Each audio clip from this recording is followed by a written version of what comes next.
Eh, Estamos casi exactamente en la mitad de nuestro seminario y contentos. Y no podría ser de otra forma, digamos, casi como un quiasmo, una figura concéntrica. Hoy día vamos a insertarnos en las problemáticas justamente que genera, problemáticas historiográficas que genera la figura de Pablo. Permítanme disculparme porque las sesiones anteriores me di cuenta en las grabaciones que no había presentado tanto a Camila Joselevich ni a Néstor Míguez. Yo daba por sentado que ustedes los conocían y no los presenté. Entonces hoy día me voy a, No, no, a justo hoy. resituar. Justo hoy día. Bueno, Mariano Espléndido es doctor en historia, es profesor en historia por la UNLP, es investigador asistente CONICET, miembro de la Society of Biblical Literature, miembro de la Asociación Argentina de Estudios Clásicos, integrante del programa de estudios sobre la forma de sociedad y la configuración estatal de la antigüedad, autor de un sinfín de publicaciones de rigurosidad científica en torno al Nuevo Testamento, de las cuales destaco las siguientes, que tienen mucho que ver efectivamente con el tema que estamos estudiando.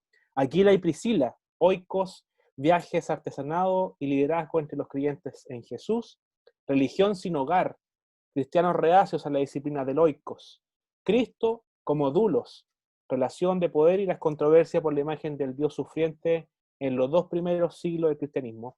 Y por otro lado, un artículo, destaco este artículo en particular, tiene muchos otros, pero tuve que seleccionar algunos, Retórica e Identidad, el episodio del centurión de Cafarnaúm en la literatura evangélica. Algunos de ellos están disponibles en la web, así que los pueden consultar.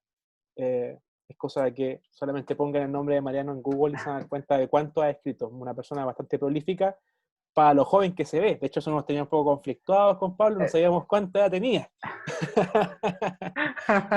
Muy bien, Mariano. Entonces, le presentamos hoy día el modelo. Va a ser 45 minutos de exposición de Mariano, luego 15 minutos de grupos pequeños y de recreo, por así decirlo, y luego finalizamos con otros 45 minutos de exposición.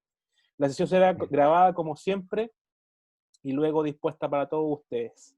Si se dieron cuenta, el profesor Mariano colgó hace una semana más o menos 2 artículos y hoy día ya se desató. No pudimos controlar aquella pulsión Fue de un difícil. historiador y colgó muchas cosas más. Además, ya está subida la presentación PowerPoint, así que pueden acceder a ella. Con gusto, entonces, iniciamos esta sesión y con muchas ansias de escucharte, Mariano. Un abrazo. Bueno, muchas gracias. En serio, les agradezco mucho, no era necesaria para nada la presentación. Me sorprendió lo del artículo de Aquila y Priscila, creí que todavía no había salido, no sé si ya salió o no, pero bueno, si no salió, algo vamos a contar hoy, que estamos cerca del tema. Bueno, en serio estoy muy contento de estar con ustedes, de compartir este espacio que viene siendo tremendamente enriquecedor, he aprendido mucho escuchando tanto a Cami como a Néstor. Y bueno, la parte mía, que tiene que ver más con la cuestión historiográfica, viene a sumar un poco, como decíamos al principio, algo de pólvora a este seminario, con toda la buena intención bueno, hacernos pensar un poco más en base a los textos, ahora quizás, bueno, más enfocados en un aspecto histórico en relación a la figura de Pablo. Para arrancar un poco la exposición, lo que se me había ocurrido cuando surgió la idea del seminario y me invitaron, fue, bueno, primero acercarme a la problemática de Pablo en base a, quizás también a ustedes les sea útil, ¿no? ¿Qué sabe la gente de fe que uno tiene alrededor acerca de Pablo? Y me llevé una sorpresa bastante grande preguntándole a la gente de mi parroquia o de movimientos cercanos que conozco y que, bueno, medianamente tienen una vida de fe y un acercamiento a los textos bíblicos, y me llevó una gran sorpresa sobre qué era lo que decían de Pablo. A mí me gusta mucho también, siempre digo que si no me hubiera dedicado al cristianismo antiguo, me hubiera dedicado a los orígenes del franciscanismo. Leo mucho sobre la figura histórica de Francisco de Asís y de Clara de Asís y del movimiento franciscano, y es muy curioso, ¿no?, que con Francisco de Asís hay un proceso muy similar, ¿no?, valga la comparación, ¿no?, más allá de la diferencia cronológica, a lo que pasa, vamos a ver qué pasa con Pablo, ¿no? Cómo estos grandes personajes dentro de lo que es la cristiandad han sufrido una relectura muy interesante. Pero por otro lado, la memoria inicial, ¿no? Sus escritos, más allá de que Francisco haya escrito mucho menos que San Pablo en vida, han sobrevivido y nos han llevado hoy en día, en el último siglo, a un gran debate en torno a sus figuras, ¿no? Quizás muchos no lo sepan, ¿no? Pero la figura de Francisco de Asís contó inmediatamente después de su muerte con 3 biografías, lo que se llaman la leyenda menor, por un lado, y cuando Buenaventura fue general de la orden, ya más o menos entrado el siglo XIII, en 1257, él compone una tercera biografía de Francisco, que es la Leyenda Mayor, y ordena la eliminación de las biografías anteriores, ¿no? Tratando de buscar un Francisco acorde a la situación política del momento. Y esto lleva a una gran controversia dentro de la orden.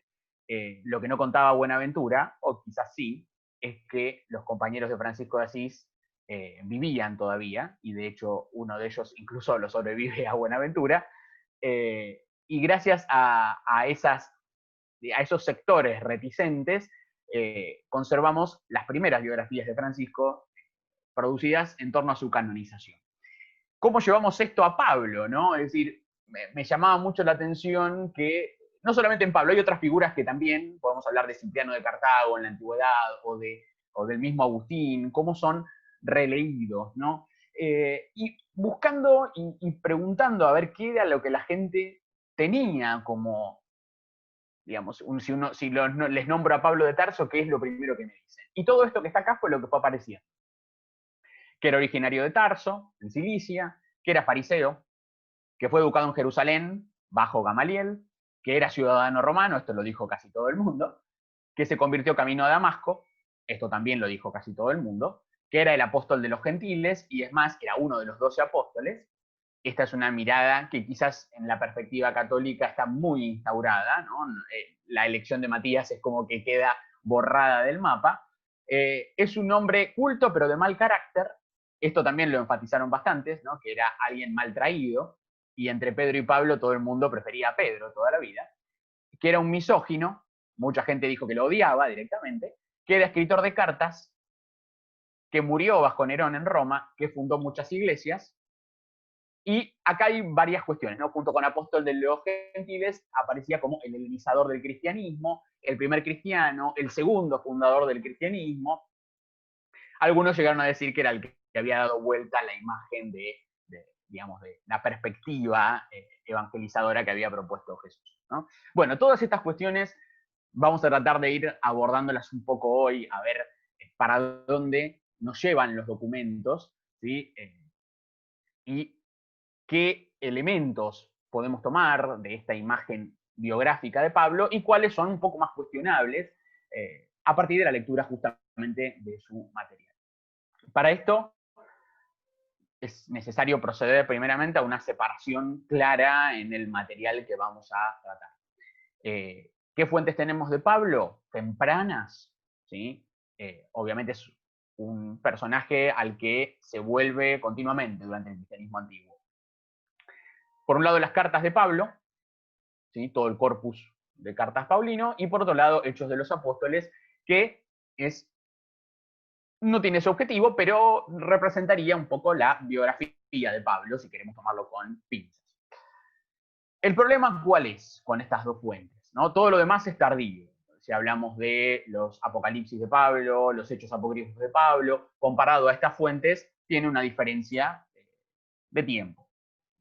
No quiere decir que no tengan en algunos elementos noticias interesantes y que podrían, digamos, tomarse por ahí como referencia en algunas cuestiones. Vamos a ver que quizás aparezcan en alguno de los casos. Pero obviamente son, al lado de las cartas y de hechos, materiales secundarios. El problema es, por un lado, identificar qué cartas son de Pablo. Esto es lo primero, y creo que lo que nos va a delimitar bastante el material. Y cuáles otras llevan su nombre, se le atribuyen, y de hecho los cristianos de la antigüedad concibieron como de Pablo sin ningún problema, ¿no? Esto también es una cuestión a tener en cuenta, ¿no? Nosotros tenemos las herramientas y todo un proceso que se ha ido dando en relación al trabajo exegético sobre los textos, filológico, que para los cristianos antiguos, con sus necesidades, no había diferencia, ¿no? Todo era de Pablo y punto, ¿no? Hay algunas cuestiones con algún material que ahora vamos a ver, pero en general no hay cuestionamiento. Y por otro lado, una vez que identifiquemos las cartas, separar al Pablo de las cartas auténticas, ¿no? De las cartas de Pablo, del Pablo de Hechos, ¿no? Este es el proceso que vamos a tratar de seguir para enfrentarlo, ¿no? Y ver que el Pablo de las cartas es un Pablo, ¿no? Y el Pablo de Hechos es otro Pablo. Que comparten elementos en común, hay elementos en común, por supuesto, porque hay tradiciones que se han mantenido, un poco al estilo de lo que pasaba con Francisco de Asís, ¿no? Sus compañeros que siguen hablando y materiales que siguen circulando, por más que Buenaventura diga otra cosa, hay un corazón de la tradición que sigue, ¿no? de la información de los testigos que sigue circulando. Hay un acuerdo de autenticidad sobre algunas epístolas y la autenticidad disputada sobre otras.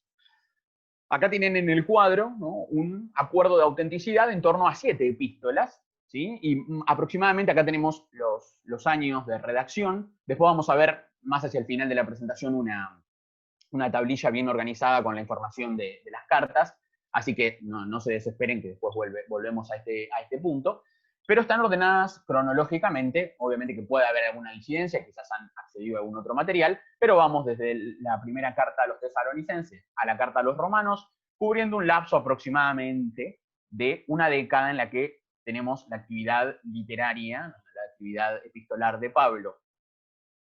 Y las cartas de autenticidad dudosa, ¿no? O muchas ya descartadas, sobre estas primeras 7 hay un acuerdo bastante mayoritario a nivel crítico, ya serían de un periodo posterior a la Primera Guerra Judía, ¿no? Fíjense que Colosenses sería la primera de este primer grupito, Colosenses, Efesios, 2 Tesalonicenses, muchos autores se refieren a ellas como deuteropaulinas, y luego tenemos un tercer combo, ¿no? Un tercer conjunto de cartas atribuidas a Pablo, conocida como las pastorales, que ya vienen en un periodo más tardío, ¿no? Entrado el siglo II. Estos dos grupos de cartas de autenticidad disputada no aparecen porque sí, ni porque la gente quisiera, ¿no? hablar gratuitamente en nombre de Pablo, sino que tendrían, dentro de la progresión del análisis, ¿no? que los cristianos antiguos hicieron sobre la imagen de Pablo muy tempranamente, un sentido. No es que aparecen porque sí, sino que responden a, obviamente, necesidades concretas de las comunidades y de las comunidades paulinas, precisamente. Ahora bien, ¿cómo las identificamos? Quizás es más fácil pensar por qué no son auténticas algunas cartas, ¿sí? Las auténticas tienen sus problemas también, pero las que no son auténticas, en general se habla de reiteración o copia de frases o argumentos con intención de recrear el estilo de Pablo. Por ejemplo, en la carta a los Efesios vemos un montón de recortes de otras cartas para armarla, amén de una referencia constante a Colosenses, que sería anterior. En Segunda Tesalonicenses hay un intento bastante claro de copiar a Primera Tesalonicenses, ¿no? O sea que los que han ido redactando las cartas deuteropaulinas y las pastorales evidentemente han leído algo de las cartas originales de Pablo. El vocabulario y el estilo de estas cartas, ¿no? Acá hay un trabajo más filológico, ¿no? respecto de las expresiones propias de Pablo y el orden que él da a las palabras, a los argumentos. Esto, bueno, Néstor algo había hablado de este aspecto, pero esto es bastante claro en estas epístolas, así como las circunstancias históricas y comunitarias que van a reflejar. Para tomar un ejemplo concreto, la presencia de los códigos domésticos en Colosenses y Efesios nos está hablando de una instancia organizativa totalmente distinta en la comunidad. El Pablo histórico no tiene en sus cartas ningún código ni canon doméstico de comportamiento, de moral. Vemos una situación comunitaria y organización de los hermanos mucho más básica, mucho más sectaria, ¿no? si queremos llamarlo de alguna manera. Y la propuesta teológica, lo mismo, ¿no? Las relecturas de algunos aspectos, sobre todo, por ejemplo, la escatología del Pablo histórico, en el resto de las cartas está o mitigado o alterado, ¿no? Y en esto, el fragmento de la segunda a los tesalonicenses, donde dice, bueno, que nadie los altere, incluso si les mandan cartas de parte nuestra, demuestra claramente que hay una lectura del material paulino y una intertextualidad muy notoria entre esta producción de Pablo y sus posteriores redacciones o las redacciones que se han hecho en su nombre. ¿Para qué digo todo esto? Para plantear justamente que auténticas o no auténticas, obviamente que desde el punto de vista histórico vamos a usar solamente aquellas sobre las que hay un acuerdo histórico, ¿no? De que han sido producidas por Pablo. Para los cristianos antiguos, Pablo es un libro, ¿no? Y progresivamente comenzó a circular como tal. Es verdad que hay testimonios de cartas de Pablo que circularon individualmente muy tempranamente. Por ejemplo, el autor de la primera carta de Clemente conoce la primera carta a los Corintios de Pablo, ¿sí? En su defensa de estos presbíteros que han sido depuestos en Corinto, pero no conoce la segunda a los Corintios, ¿sí? Y le sería realmente útil para su argumento tenerla a mano. Ignacio de Antioquía, ya a principios del siglo II, Policarpo de Esmirna, también saben de cartas de Pablo, ¿no? Y saben que él escribió a algunas comunidades en particular. Y lo mismo el autor de la segunda epístola de Pedro, también ya entrado el siglo II, sabe, ¿no?, que nuestro hermano Pablo ha escrito, lo cual quiere decir que el modelo que Pablo toma de comunicación, la carta, permea y influencia mucho a todas las iglesias cristianas en la antigüedad, y muy tempranamente, ¿no? Ya a finales del siglo I, el autor de Clemente está usando la primera a los Corintios, ¿no? Hay colecciones también de cartas de Pablo que circulan juntas, ¿sí? Por ejemplo, la más antigua que tenemos, el testimonio más antiguo, está en el papiro Chester Beatty II, ¿no?, que sería del siglo III. Acá van a encontrar también que puede haber algún debate, ¿no?, respecto de su datación concreta, que contiene una colección de cartas paulinas, o consideradas paulinas por los cristianos de ese momento, que está compuesta por, en este orden, Romanos, Hebreos, la primera a los Corintios, la segunda a los Corintios, Gálatas, la primera a los Tesalonicenses, Filipenses, Colosenses y Efesios. Como verán, no está Filemón, no están las pastorales. Esto demostraría que para muchos autores las pastorales circularon como una colección aparte de cartas de Pablo. A ver, hay que ser sinceros, el papirón no está en óptimas condiciones y probablemente si Filemón estaba, quizás se perdió alguna hoja. Lo mismo con la ausencia de segunda Tesalonicenses, que tampoco está. Bueno, hay algunas especulaciones. Pero fíjense que acá hay una colección en la que aparece una intrusa, diríamos, que es Hebreos, sobre la cual ya los cristianos antiguos debatieron, ¿no? Si bien para muchos la tomaron como Paulina, para otros tantos no. Y hay bastantes críticas en este aspecto, ¿no? Por ahí es el único material que se apega al corpus paulino y sobre el cual tienen bastante dudas ya los cristianos en la antigüedad. Fíjense que acá Hebreos aparece después de Romanos en este compilado de cartas paulinas. ¿Por qué digo que Pablo es un libro, ¿no? Y acá sigo un poco la teoría de algunos autores que dicen que aproximadamente hacia el año 100 se habría dado una compilación y edición del material paulino en la ciudad de Éfeso, ¿sí? Ya estamos hablando de un periodo en el que Pablo no está vivo, ¿no? Pablo desaparece de nuestro plano hacia la década del 60, ¿sí? Después de la carta a los romanos, ¿no? Y esta edición que se habría dado en el año 100, ya después de la producción de Colosenses, de Efesios, de la segunda de los Tesalonicenses, habría sido un proceso de edición que ha dejado marcas en las cartas actuales que tenemos de Pablo, ¿sí? ¿No? Por eso se habla de que en Éfeso, ¿no?, muchos hablan de una escuela paulina, no sé si es un término correcto para utilizar, ¿sí?, pero sí de un centro comunitario paulino, con fuerte tendencia paulina, desde donde se han producido incluso Colosenses y Efesios, que empieza a realizar con las cartas que circulan, por un lado, fusiones, ¿no? Quizás han oído hablar que la segunda carta a los Corintios podrían ser 2, 3 cartas ensambladas. La carta a los Filipenses, si bien tiene más adeptos a su integridad, ¿no? También se habla de que hay 2 cartas unidas allí. Interpolaciones en las cartas originales de Pablo, por ejemplo, un fragmento del capítulo 2 de la primera de los Tesalonicenses, donde se habla del pueblo judío de una manera extraña para Pablo.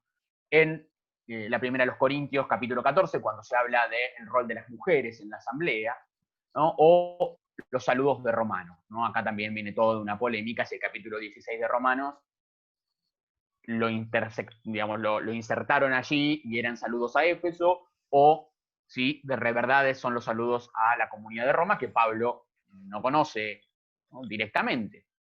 De hecho, Romanos, para muchos autores de la antigüedad, incluidos Ireneo y Tertuliano, la conocían con 14 capítulos, y tenemos 16 en la actualidad.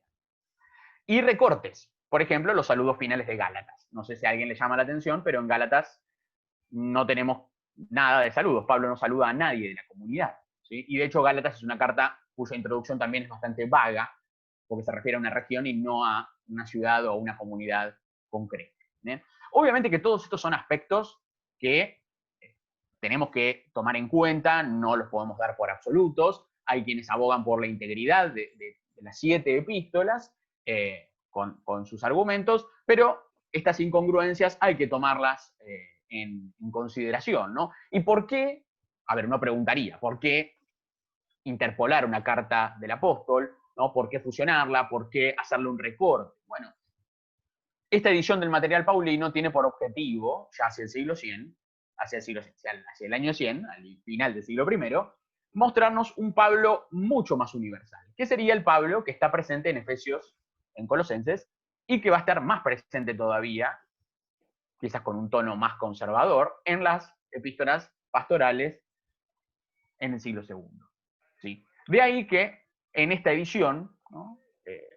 Algunos autores consideren que se ha cortado algún material que no era considerado, digamos, que sumara para la consideración universal de Pablo, ¿no? De ahí que todas las cuestiones personales, ¿no? De que Pablo puede ir tratando, pierdan funcionalidad, ¿no? Muchos se sorprenden de que haya sobrevivido Filemón, siendo que es una misiva bastante particular, ¿no? De Pablo a Filemón concretamente, pero hay muchas teorías por las cuales, no solamente su vínculo quizás con la carta a los Colosenses, sino también el hecho de que Pablo se dirige a Filemón, pero parece que el asunto es una cuestión más comunitaria, ¿no? Porque después le habla a toda la comunidad, que aparentemente es testigo de la situación, cualquiera sea, que se ha dado con este esclavo.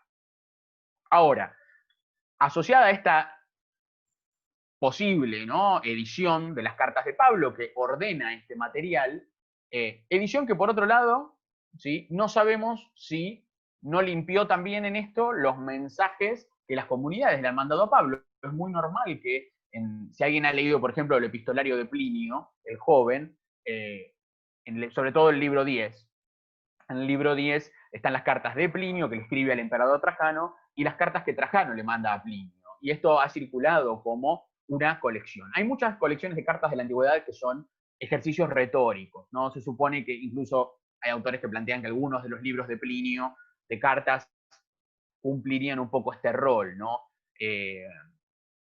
Son los compiladores los que ordenan esto. Pasa algo similar con las cartas de Cipriano de Cartago. Hay todo un proceso de selección, no ha sobrevivido todo. Evidentemente Pablo algo más escribió, ¿no?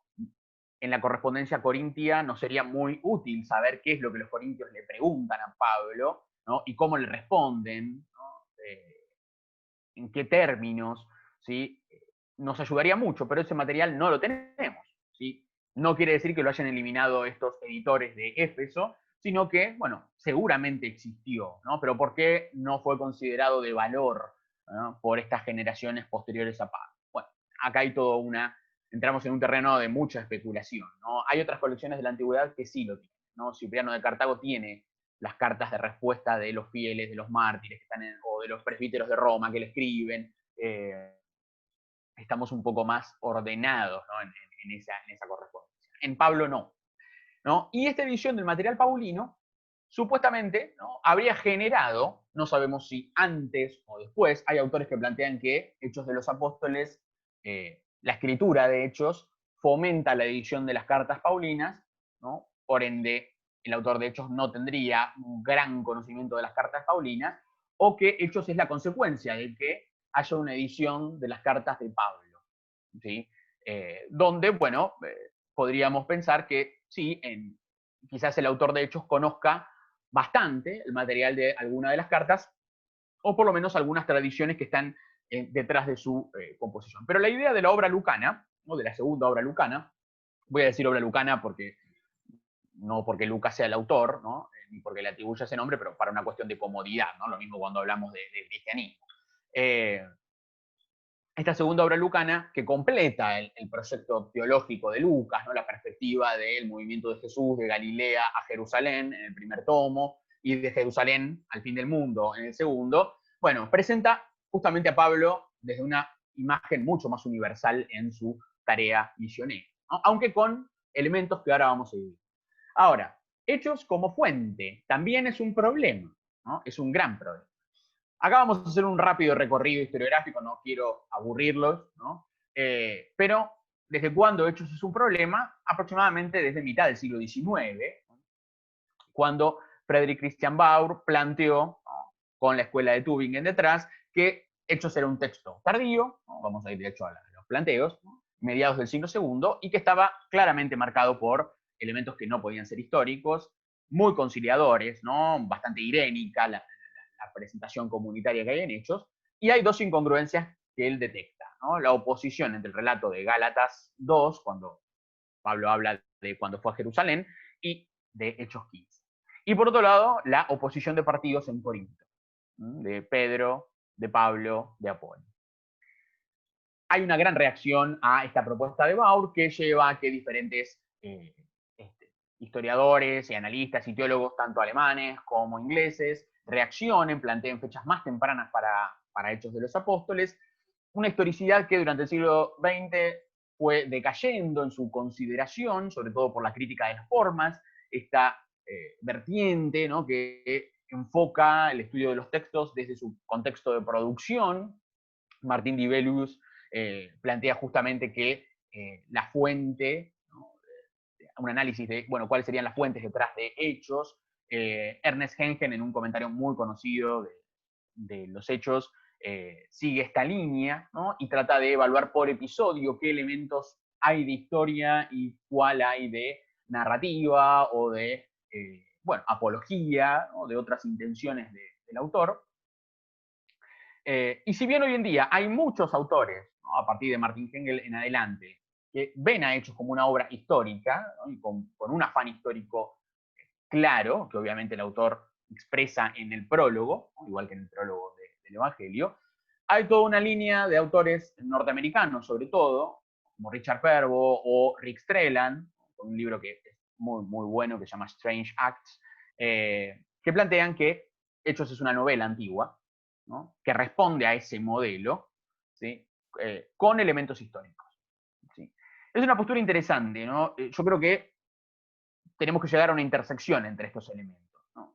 Obviamente la literatura cristiana está en interrelación, está en un proceso de intertextualidad, ¿no?, de diálogo con la cultura circundante, y hay muchos modelos de esa cultura, incluso literarios, que podemos evidenciar en Hechos, ¿no? Eso no quiere decir que no tenga ningún valor histórico lo que Hechos nos cuenta, ¿no? Creo que en ese aspecto Hengen plantea algo muy certero, ¿no? Hay que evaluar la historicidad según cada episodio para poder proceder, ¿no? Es una obra tendenciosa como toda obra, ¿no? ¿Cuáles son los problemas que presenta Hechos? Bueno, a nivel literario, por un lado, la tendencia a la simetría. Esto, con una lectura cuidadosa del texto, nos damos cuenta que hay paralelismos muy claros entre algunos personajes, como Jesús, Pedro, Pablo, si los ponemos en comparación, una influencia constante en ellos, ¿no?, en sus circunstancias, de los relatos de Moisés, Elías y Eliseo. La referencia al Antiguo Testamento también es constante. ¿no? Esta idea que tiene Hechos de, bueno, primero a los judíos, ¿sí? Jesús es el Mesías que estaba marcado por las Escrituras. El recurso al énfasis, algo también ya se ha dicho en las sesiones anteriores. En Hechos tenemos 3 relatos de la conversión de Pablo, bastante problemáticos porque son diferentes entre sí, en 3 momentos distintos. Los 2 relatos de las visiones de Cornelio y Pedro, que se repiten y uno dice, ¿con qué necesidad? El texto insiste sobre el mismo relato. Y escenas estereotipadas, al estilo de la cárcel, el discurso, la prédica en la sinagoga, la reacción de judíos y gentiles. Hay modelos que después vamos a ver que hay algunas teorías de, bueno, a qué respondería la repetición de algunos de estos modelos. Sobre todo el de la prédica en la sinagoga, la reacción de los judíos y la inclinación del apóstol que está predicando hacia los gentiles. ¿Cuáles son los problemas históricos de Hechos? Bueno, primero que es una fuente lejana del Pablo histórico. Yo en este aspecto coincido sobre todo con Pervo y con Strellan, de pensar a Hechos como una fuente ya del 115, 120 después de Cristo, donde hay un periodo que permite un proceso más grande respecto de las tradiciones de las diferentes iglesias, ¿no? Para lograr esta síntesis, ¿no? Si lo podemos llamar de alguna manera, al libro de Hechos. Esta síntesis con un objetivo que es sincrético y que es pacificador. ¿Sí? Hay muchos aspectos que están en las cartas que Hechos los obvia. ¿Sí? Ahí tenemos que ver si los obvia porque no responden a su plan apologético, ¿no? Y de poner en igualdad de condiciones a Pedro, a Pablo y a Santiago, a los líderes antiguos, ¿sí? O si directamente no los conoce, no conoce algunas problemáticas y las están ausentes directamente por no conocer, ¿no? Después vamos a ver también algunas de ellas. Hay omisiones en Hechos. No se dice nada de comunidades en Alejandría. Tenemos personajes como Apolo que vienen de Alejandría, ¿no? Pero no se sabe quién fundó allí, cómo llegó al cristianismo, quién fundó la comunidad de Roma, ¿no? Encontramos a Aquila y a Priscila que vienen de Roma, pero tampoco se dice, ¿son cristianos? ¿Ya? ¿No son cristianos? ¿Sí? ¿Quién les predicó? No hay conflictos en las comunidades, todo es paz, armonía, nos llevamos todos bien. No hay escritura de cartas, ¿sí? De parte de Pablo. Hay otras cartas en Hechos, sobre todo la carta apostólica en el capítulo 15, después del acuerdo de Jerusalén, ¿no? Pero Pablo en ningún momento ve esa necesidad, probablemente porque no hay conflicto, ¿sí? El cristianismo está bien posicionado socialmente en Hechos, ¿no? Los miembros de las comunidades tienen un cierto estatus social, ¿sí? Llama la atención que aparezcan algunas profesiones. Pablo habla de igual a igual con las autoridades judías y romanas, ¿sí? De hecho, es ciudadano romano en Hechos. También vamos a analizar ese punto en concreto. Quizás es algo que está atraviesa toda la obra de Lucas y quizás sería uno de los elementos propios de su apologética, ¿no? De demostrar que digamos, los cristianos, los primeros creyentes, fueron gente socialmente bien ubicada, educada y en diálogo muy tempranamente con las autoridades del imperio. El relato, ¿no?, se ordena a fin de explicar el cumplimiento de las escrituras y la promesa. Esto algo ya hemos señalado, ¿sí? Como verán, las fuentes tienen muchos problemas, ¿sí?, que hay que ir abordando, ¿no? Vamos a tratar de hacer un pantallazo siguiendo la biografía de Pablo. Vamos a tratar de ir de los temas más propios de la juventud de Pablo, del primer periodo, incluso antes de su conversión, y contraponer la documentación, qué es lo que nos van diciendo las cartas, qué nos dice Hechos, ¿no?, y qué se interpreta en base a esto. ¿Qué sabemos de Pablo antes de Pablo, ¿no? Para parafrasear e ironizar un poco sobre el libro de Richard Pervo, que tienen una parte para leer. Quiero defenderme, puse varias cosas para leer por si a alguien le interesaba agregar algo más. Todo lo que voy a ir explicando está en los materiales, después al final les digo bien dónde pueden encontrar cada cosa, incluso más desarrollada, pero también puse algunas otras cosas por si a alguien le interesaba extenderse. Aún así, después todo lo que sea necesario subir, lo subí. ¿Qué sabemos de Pablo antes de Pablo? ¿No? Decía, parafraseando el libro de Pergo, que es Pablo después de Pablo. En las cartas tenemos poca información acerca de su situación previa, ¿no? al acercamiento al cristianismo. Ahora vamos a ver cómo llamar a ese cambio en Pablo. Una situación que es complicada porque la literatura deuteropaulina y de las pastorales va a ver a esta situación previa de Pablo a su conversión como un periodo hasta incluso casi de paganismo, podríamos decirlo, ¿no? Y si alguien leyó al libro de Eisenbaum cuando habla de, bueno, la metamorfosis de Pablo y toma a Agustín, ¿sí? Bueno, la conversión de Pablo es el punto culmine de su vida, es un antes y un después, el parteaguas definitorio, ¿no? Y se va a transformar en un parteaguas definitorio en la identidad cristiana, en la identidad de todos los cristianos de ahí en adelante. Pero en las cartas la información es más bien escueta, ¿no? Lo que está marcado en negrita es de donde tomo el texto, pero los otros que no están sobre marcados, digamos, son otros pasajes donde pueden encontrar también alguna referencia con la misma información, ¿sí? Lo armé así, después quien quiera bajarse el Power, incluso para no tener que andar cargándose de citas, lo pueden bajar y verlo ahí tranquilamente, ¿no? Fíjense que en Romanos 11.1 Pablo dice, yo soy israelita del linaje de Abraham, de la tribu de Benjamín. En Gálatas, cuando se está justificando, ¿no? Y nos da la idea de su conversión, de nuevo, entre comillas, ¿no? Dice, bueno, escucharon hablar de mi conducta anterior en el judaísmo, cuán encarnizadamente perseguía a la iglesia de Dios para destruirla, cómo superaba en el judaísmo a muchos compatriotas de mi generación, aventajándolos en el celo por las tradiciones de mis padres, ¿no? Y en Filipenses, también, donde hay una especie de interés, ¿no? de curiosidad acerca de la circuncisión, si bien la presencia de judíos en Filipo es más rara, ¿no? Dice, circuncidado el 8º día, del linaje de Israel, de la tribu de Benjamín, hebreo hijo de hebreos, en cuanto a la ley, fariseo, en cuanto al celo, perseguidor de la iglesia, en cuanto a la justicia de la ley, intachable.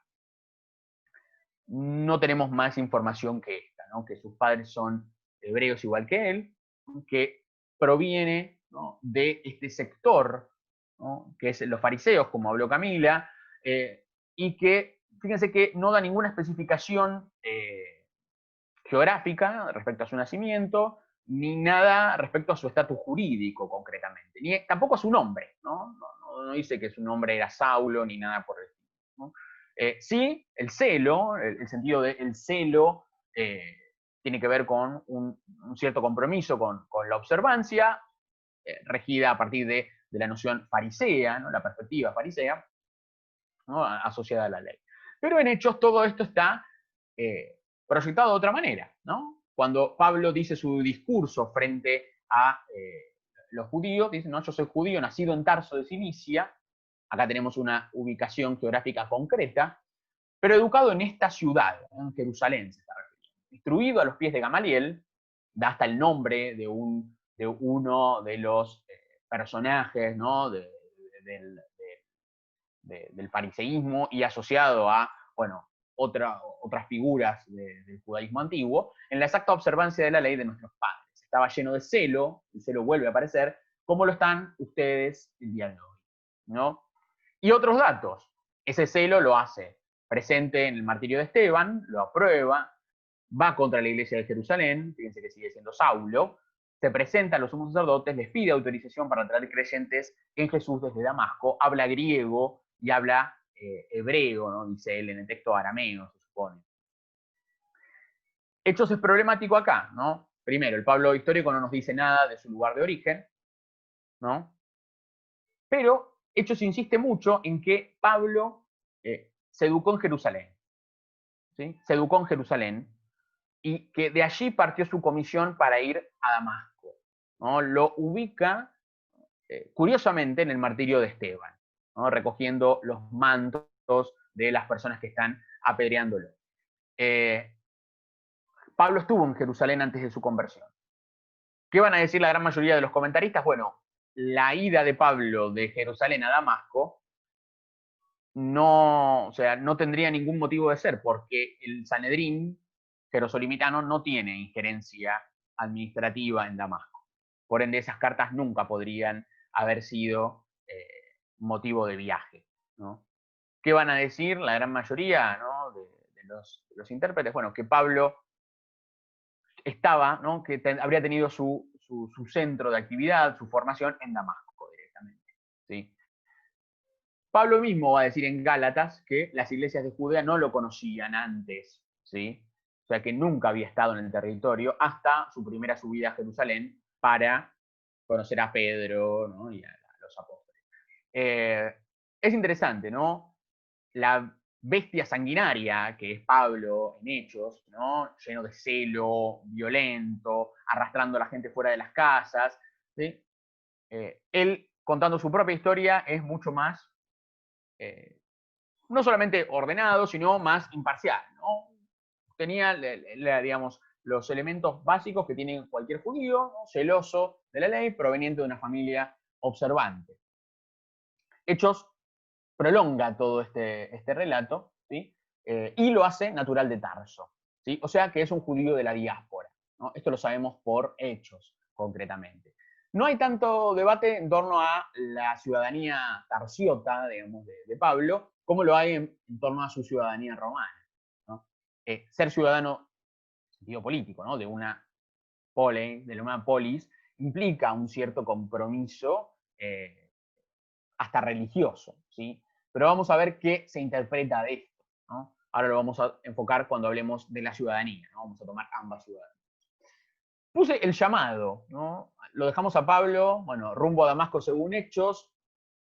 El Pablo de las cartas nos va a plantear su llegada, ¿no?, a la fe en Jesús de otra manera. Lo único que tenemos es Gálatas, ¿no? Y en Gálatas Pablo dice, más cuando aquel que me separó, ¿no?, aforizas, usa acá, que es, ¿no?, del verbo aforizo, de separar, ¿no? Es lo mismo que Mateo usa en capítulo 25 para hablar de cuando se separen las ovejas, ¿no? ¿No? El que me separó desde el seno de mi madre, me llamó por su gracia, tuvo a bien, ¿no?, eudoquesen, acá el verbo eudoqueo implica una buena predisposición, ¿no?, hasta con placer, ¿no? Tuvo a bien revelar apocalipsa, ¿no? Esta palabra me parece que es la clave, ¿no? Lo que Pablo tiene es una revelación, no es una conversión, es una revelación, ¿no? ¿No? De hecho, ¿no?, apocalipto, traer a la luz, sacar a la luz, ¿no? Calipto es ocultar, ¿no? Por ende, apocalipto es sacar, revelar, ¿no? De ahí el título del libro. Envía a su hijo para que lo anunciase entre los gentiles. Tiene una experiencia mística, diríamos, ¿no? Creo que sería lo más cercano, ¿no? Y lo va a manifestar en otras cartas también, e incluso el autor de Hechos tiene este concepto de Pablo, ¿no? Cuando Pablo ve en sueños al varón macedónico o en Corinto, el Señor se le aparece, la misma visión en el camino a Damasco implica una experiencia de tipo místico. La conversión de Pablo, ahora sí, la transformación de Pablo en Hechos, la tenemos en 3 relatos, como marcaba al principio. Vamos a tomar el primero, ¿no? Después hay cambios y hay mucho análisis de por qué Pablo va, digamos, Pablo mismo va contando las otras 2 veces, ¿no?, su conversión, y hay cambios muy notorios. El capítulo 9 dice, sucedió que yendo de camino, cuando estaba cerca de Damasco, de repente lo envolvió una luz venida del cielo, ¿no? No aparece Jesús directamente, sino es una luz. Cayó en tierra y oyó una voz que decía, Saúl, Saúl, ¿por qué me persigues? Él preguntó, ¿quién eres, Señor? Y él, yo soy Jesús a quien tú persigues, pero levántate, entra en la ciudad y te dirán lo que debes hacer. De nuevo, ¿no? Hay una cuestión mística en ambos, lógicamente. Que Pablo pregunte quién es, ¿sí? Muchos autores reaccionan a esto, ¿no? Si es un judío observante, monoteísta, ¿no? ¿Quién va a ser? O sea, ¿quién otro podría revelársele si no existe más Dios que el Dios de Israel? Bueno, esto lleva a pensar también en alguna información, quizás un poco influido por la perspectiva que va a tener cierto sector de la comunidad de Éfeso, quizás se materialice en las pastorales, de hasta un pasado medio pagano de Pablo, ¿sí? Lo cual no se condice con lo que él nos dice en sus cartas, ¿no?, de su observancia. y de Pablo se interpreta a sí mismo en la carta un poco al sentido de el profeta Isaías, ¿no? Esta separación, ¿no? Esta preselección de Dios desde el seno de su madre, ¿no? Como una predestinación a esta misión de anuncio entre la gentilidad, ¿no? Esto lo tiene bien en claro desde el principio, cosa que el Pablo de Hechos no lo tiene en claro desde el principio. ¿Qué relación, no? Acá lo tenemos a Pablo, bueno, transformado, ¿no? Ha sido llamado a esta misión. Pero, evidentemente, así como retomando los tópicos que marcaba al principio, ¿no? Como Pablo, como el helenizador del cristianismo, como el segundo fundador, ninguna de esas denominaciones es correcta, porque cuando a Pablo se lo convoca, ¿no? De manera celestial, ¿no? O él experimenta este llamado, ya hay cristianos trabajando en Antioquía que han entrado en contacto con sectores de habla griega, con prosélitos, incluso dentro de la misma comunidad de Jerusalén tenemos, ¿no? Elementos griegos presentes, judíos de la diáspora. El otro día en una charla decíamos, bueno, el cristianismo es como peor que el coronavirus, ¿no? Se expande muy rápidamente, ¿no? Y quizás esto sea, ¿no? El motivo por el cual ya hay cristianos en Roma o lo hay en Alejandría muy tempranamente y no sabemos con nombre y apellido quién llevó la fe ahí, ¿no? Esto lo hace incluso, creo, mucho más asombroso todo este proceso. Pero la relación de Pablo con los líderes de Jerusalén no va a ser inmediata, ¿sí? Bueno, una cosa nos van a plantear las cartas y otra nos va a plantear hechos. Hay una referencia que son los que han convivido con Jesús, ¿no? Un poco Pablo acá queda como el Buenaventura del cristianismo antiguo, ¿no? Haciendo el anacronismo. Buenaventura no fue a consultar a Frate Maceo, al hermano Ángelo o a los que habían convivido con Francisco de Asís. Escribió su biografía y punto.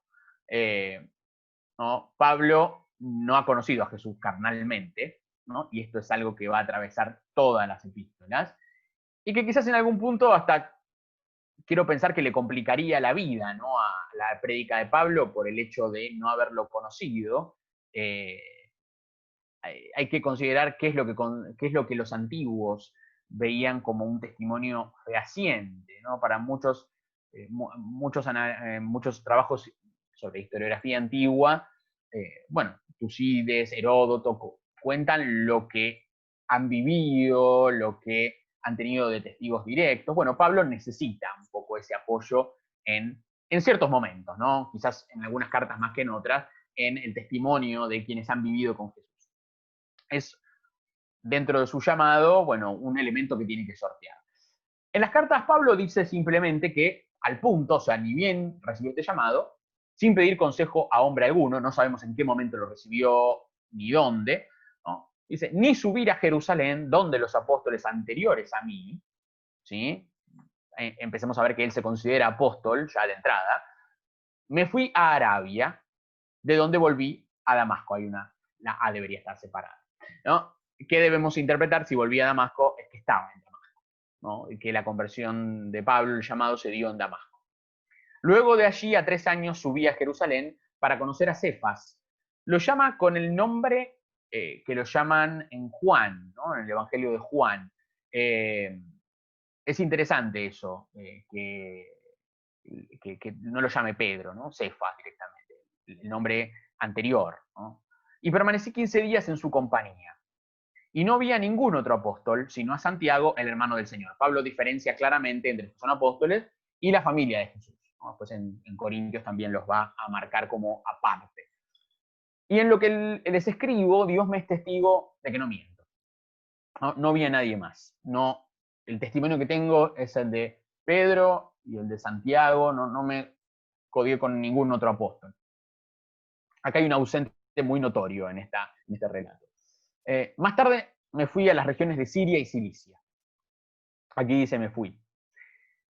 O sea, volvería a Tarso, debemos suponer. No lo nombra directamente, pero ¿no? Personalmente no me conocían las iglesias de Cristo en Judea, ¿no? Esto es si él hubiera sido un perseguidor, llamémoslo, ¿no? En Jerusalén, ya lo deberían conocer, ¿no?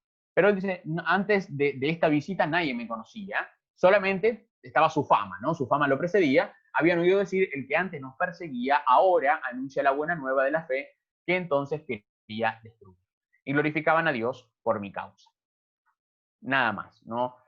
Acá hay un bache en la información que Pablo nos da, ¿no? Se va a Siria y Cilicia y después lo vemos actuando en Antioquía, ¿no? Hechos es un poco más, reconstruye este itinerario de una manera un poco más fina. Cuando termina la presencia de Ananías, que le devuelve la vista y demás, dice, estuvo algunos días con los discípulos de Damasco y enseguida se puso a predicar a Jesús en las sinagogas, ¿no? Pablo empieza su actividad apostólica inmediatamente, ¿no? En Damasco, sin pedir consejo a nadie, ¿no? Más que quizás a los hermanos de Damasco que están representados en Ananías, ¿no? Este es el Hijo de Dios, todos los que lo oían quedaban atónitos, ¿no? La pregunta, ¿no es el que nos perseguía en Jerusalén, ¿no? Que invocaban el nombre, ¿no? Se llevaba encadenados a los sumos sacerdotes. Bueno. Pero Saulo se fortalecía y confundía a los judíos que vivían en Damasco, demostrándoles que este era el Cristo. Y de hecho, Pablo tiene que abandonar Damasco, según Hechos, porque los judíos lo empiezan a perseguir. No sería la situación cuando él en la segunda Corintios habla de que escapó de Damasco. Probablemente esto tenga que ver con el sitio del rey Aretas, que está en guerra con Herodes Antipas y que, digamos, tendría sitiada a Damasco, ¿no? Y vendría más de este problema político, ¿no? La necesidad de huida de Pablo, que de la oposición judía tan temprana. Llegó a Jerusalén e intentaba juntarse con los discípulos, pero todos le tenían miedo, no creyendo que fuese discípulo.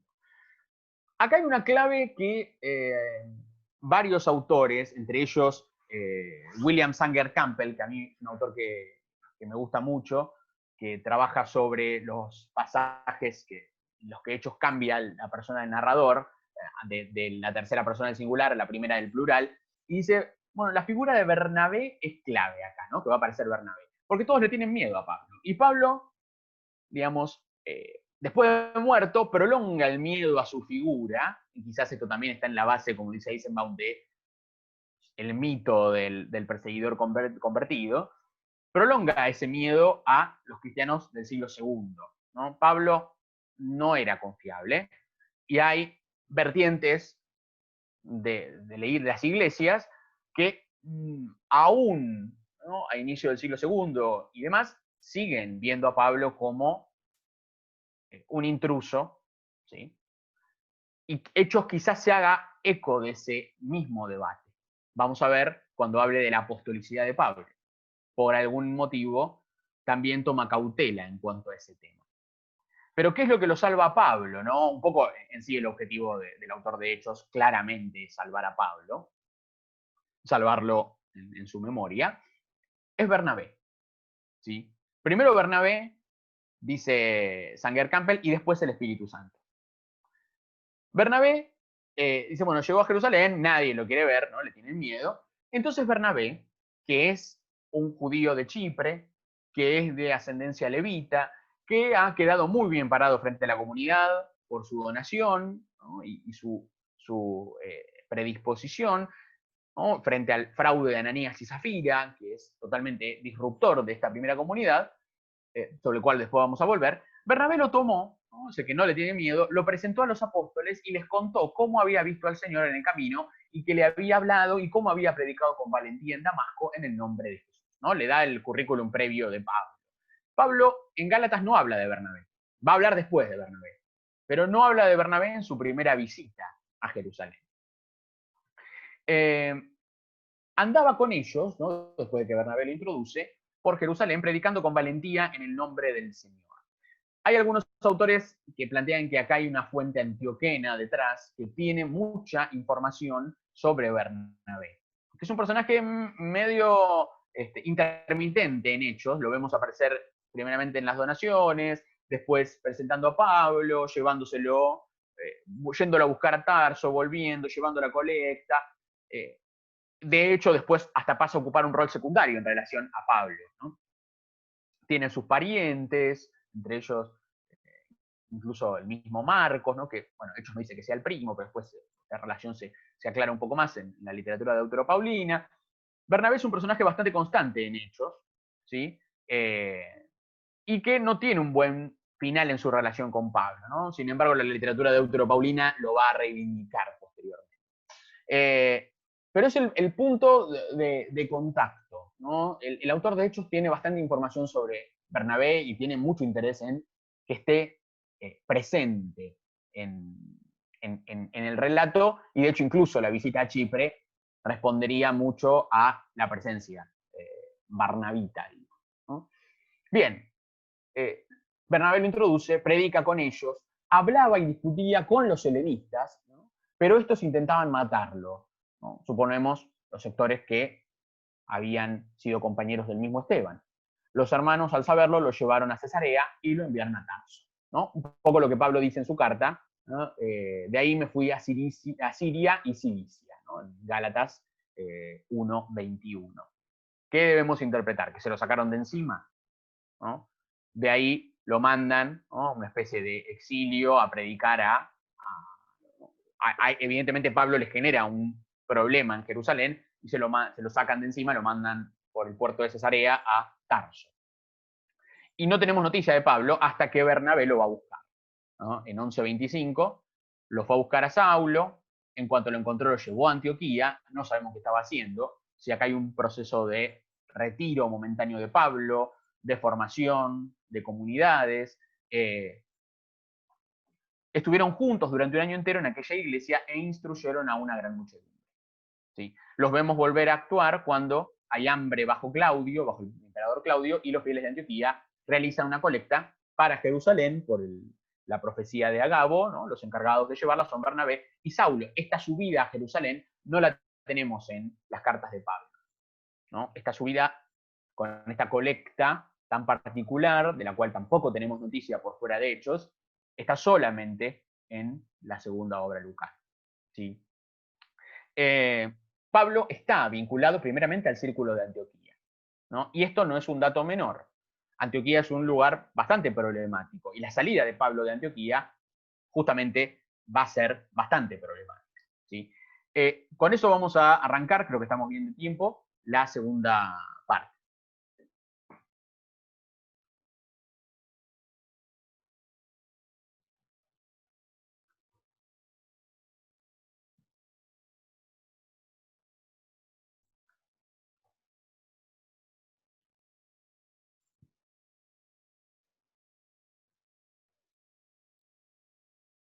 Mariano, el escenario es todo tuyo. Puedes Muy volver a bien. compartir. Ahí compartimos. Ahí sí. Bien, ahí está. ¿No? Sí, ahí habíamos quedado. Bien, ¿comienzo nomás? ¿Están todos? Sí. Sí, están todos. Bien, buenísimo. Bien, como habíamos dicho, habíamos visto en el final del bloque anterior la cuestión de la relación de Pablo con los apóstoles anteriores a él y cuál es un poco su itinerario, ¿no? Qué es lo que cuenta, un poco su partida hacia Siria y Cilicia, y cómo en Hechos, ¿no? La interferencia de la presencia de Bernabé es lo que lo restablece y lo atrae al núcleo de Antioquía. Bien, bueno, ahora para saltar, ¿no? en esta relación con los apóstoles de Jerusalén, tenemos la carta a los Gálatas y el famoso fragmento de Hechos 15, donde tenemos la controversia por las observancias, ¿no? Algo que es extraño porque, bueno, el Pablo histórico va a decir una cosa, una versión. En Hechos, en sí, el capítulo 15 cumple un rol bastante extraño porque es una controversia que ya se ha zanjado relativamente en la relación de Pedro con Cornelio y su informe después a la iglesia de Jerusalén, ¿no? En las cartas Pablo dice que al cabo de 14 años, esto se está refiriendo a 14 años después de esta primera visita a Jerusalén, ¿no? Ya estando él radicado en Antioquía, no sabemos cómo, ¿no? Él no lo dice, subí nuevamente a Jerusalén, ahora sí con Bernabé. Acá aparece Bernabé. Llevando conmigo también a Tito, que es un griego convertido. Subí movido por una revelación. De nuevo, acá aparece Apocalipsis, ¿no? Este Pablo místico que sigue operando a través de una revelación, ¿no? De acá se ve un poco el costado hasta incluso medio profético de Pablo, que el autor de Hechos nos va a dejar entrever en alguno de los capítulos. Y les expuso a los notables en privado el evangelio que proclamó entre los gentiles para ver si corría o había corrido en vano. Esta visita, ¿no?, para hablar con los notables, hasta, no sé si hay una carga irónica en esta idea de los notables, las columnas, ¿no? Pero Dios no ve eso, ¿no?, sino que ve otra cosa. Y es una reunión privada, ¿no?, una especie de consulta privada de Pablo y Bernabé no hay un evento público, una mega asamblea. Dice, bueno, para ver si corría o había corrido en vano. Ni siquiera Tito, con ser griego, fue obligado a circuncidarse. Y esto, ¿no?, el motivo de esta visita, a causa de los intrusos, de los falsos hermanos, que solapadamente se infiltraron, ¿no?, se metieron en el medio para espiar la libertad que tenemos en Cristo Jesús con el fin de reducirnos a la esclavitud. ¿Quiénes son estos falsos hermanos enviados de Santiago? No parecería, porque si no, no irían justamente a consultarle a Santiago y a los apóstoles de Jerusalén. Parece que hay un grupo, un sector dentro de esta pluralidad de creyentes en Jesús que está planteando justamente, bueno, una cuestión de observancia con aquellos gentiles, sobre todo temerosos de Dios, que se han ido plegando al movimiento. Bueno, dicen, nos querían reducir a la esclavitud, no cedimos. Santiago, Cefas y Juan, que eran considerados como columnas, nos tendieron la mano en señal de comunión a mí y a Bernabé, para que nosotros fuéramos a los gentiles y ellos a los circuncisos. Fíjense que no hay relación de Bernabé, Pablo no dice nada de la relación de Bernabé con la iglesia de Jerusalén, que en hecho sí queda patente. Bernabé aparece en el seno de la iglesia de Jerusalén, acá parece que es del equipo antioqueno, directamente, más cuando vino Cefas a Antioquía, ¿no?, esto se da el acuerdo y vuelven, ¿no?, y Pedro va de visita. Hechos hace depender la fundación de Antioquía de Jerusalén y hay un lazo establecido, pero acá se lo muestra directamente a Pedro viajando, y Pablo dice, me enfrenté a él cara a cara porque era censurable. Pues antes de que llegaran algunos de parte de Santiago, que debemos interpretar que hay una diferencia de opinión entre Pedro y Santiago también, comía en compañía de los gentiles. ¿Sí? Acá el problema no es tanto la admisión de los gentiles, sino la cuestión de la comida, ¿no?, lo puro y lo impuro en esta comida. Pero una vez que aquellos llegaron, que vienen los enviados de Santiago, tampoco sabemos por qué, empezó a evitarlos. Pedro se separa de los gentiles y apartarse de ellos por miedo a los circuncisos. Y los demás judíos, todos los que en la comunidad, ¿no?, están circuncidados, son judíos, disimularon como él, hasta el punto de que el mismo Bernabé, y acá se muestra la fractura del grupo de Pablo, digamos, llamémoslo de alguna manera, se vio arrastrado a la simulación. En las cartas Pablo no dice cómo rompe este vínculo con Bernabé. Directamente parece que Bernabé se pone del lado de los partidarios de Santiago, ¿sí?, en esta cuestión que parece que no ha quedado zanjada. Igual hay mucha interpretación respecto de qué es lo que se plantea justamente, pero acá parece el problema ser no tanto la tranquila y normal integración de los gentiles, sobre todo de aquellos que son prosélitos o temerosos de Dios en el grupo cristiano, ¿no?, en el grupo de creyentes, sino también la cuestión alimenticia, que es algo más fino y que hace justamente a la comensalidad. Hay una fragmentación, ¿no? Pablo le echa en cara a Pedro que se comporta de una manera bastante hipócrita y Pablo se ve obligado a salir de Antioquía, ¿no?, para no volver, ¿no? Hechos lo hace volver, vamos a ver, pero no tenemos más, mucho más dato, ¿no? En las cartas Pablo directamente sale, ¿no?, y acá para muchos empieza el momento de independencia total paulina y el movimiento, el inicio de la plenitud, ¿no?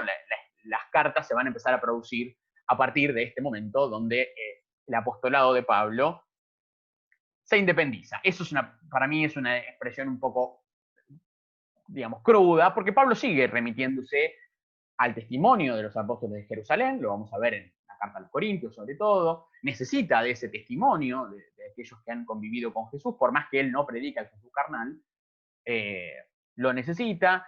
Y de hecho hay un vínculo que se establece en esta misma reunión, que es la colecta para los pobres, el vínculo, ¿no?, material de solidaridad entre la gentilidad y, y la iglesia madre de Jerusalén.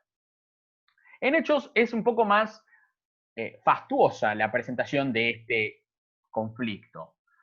No está la cuestión de la presencia de Pedro en Antioquía, pero sí está la visita a Jerusalén, ¿no? Y se bajaron algunos de Judea que enseñaban a los hermanos, si no se circuncidan conforme a la costumbre mosaica, no pueden salvarse. El tema es la salvación. Extraño porque, ya les digo, acá ya ha pasado el episodio de Cornelio, Pedro ha tenido esta experiencia y los hermanos de Jerusalén se han sorprendido, pero finalmente lo han aceptado. Se produjo una agitación y una discusión no pequeña de Pablo y Bernabé contra ellos, tampoco sabemos quiénes son estos hermanos, después dice que son de la secta de los fariseos, y decidieron que Pablo y algunos, bueno, más vayan a Jerusalén, donde los apóstoles y presbíteros para tratar esta cuestión.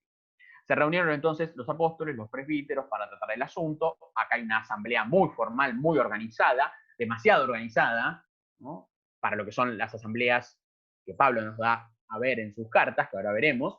Después de una larga discusión, empiezan a hablar los personajes, ¿no? Pedro se levanta primero y dice: hermanos, ustedes saben que ya desde los primeros días me eligió Dios entre ustedes para que por mi boca oyesen los gentiles la palabra de la buena nueva y creyeran. Nosotros creemos más bien que nos salvamos por la gracia del Señor Jesús, del mismo modo que ellos, los gentiles. Es un Pedro muy paulinizado, si querés, ¿no? Muy paulino.